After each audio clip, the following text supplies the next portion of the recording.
Well, Vicki, staying in the elements right now, in eastern Washington state, officials there say a second person has died from devastating wildfires that are still burning across that region. So far, the fires have destroyed at least 260 homes and buildings and scorched more than 20,000 acres of land. That's all according to an agency that's tracking the Northwest wildfires. NBC News correspondent Jesse Kirsch is live in Cheney, Washington, which is just outside of Spokane.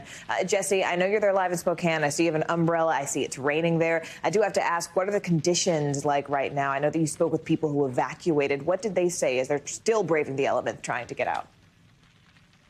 Yes, and Morgan, we're at incident command for the Grave Fire, which we know had been the biggest threat to a larger population center here in the Spokane area. What you're seeing behind me are tents where firefighters are set up. So this isn't an evacuation shelter of any kind. This is where firefighters are camping out and sleeping when they're not on the fire lines. Just gives you an idea of the round-the-clock effort that has been going on here for days. What you're seeing right now, what you're hearing right now, this rain, this is very good news. We just spoke with public information officers a short time ago here. The fire here is about 25% contained, we're told. And what this does is it stops what they refer to as light fuel, things like grass, from catching fire as rapidly. And that's going to allow firefighters to get more offensive, get more aggressive as they attack this fire.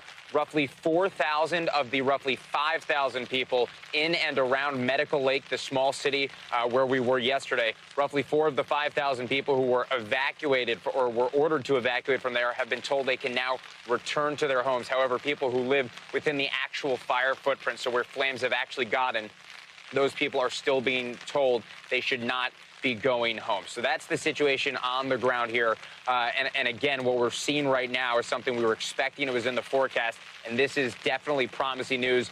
But even with this rainfall, this is still likely going to be a weeks-long effort to fully make sure that this situation is contained here, Morgan. All right, and I just want to also note, as you mentioned, we've heard from some residents.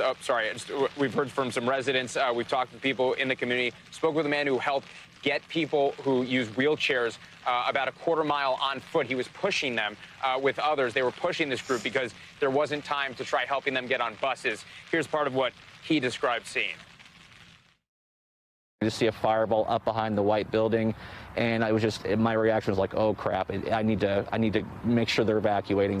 It was scary. I didn't see the actual. I mean, you yeah. needed to get people out. It was dire, life or death, because it was coming. And that reflects some of what we heard from other people, Morgan, just the urgency that people felt that they needed to get out, Morgan. Yeah, urgency and great reporting there on the ground. NBC News correspondent Jesse Kirsch for us there just outside of Spokane. Thank you so much, Jesse. Thanks for watching our YouTube channel. Follow today's top stories and breaking news by downloading the NBC News app.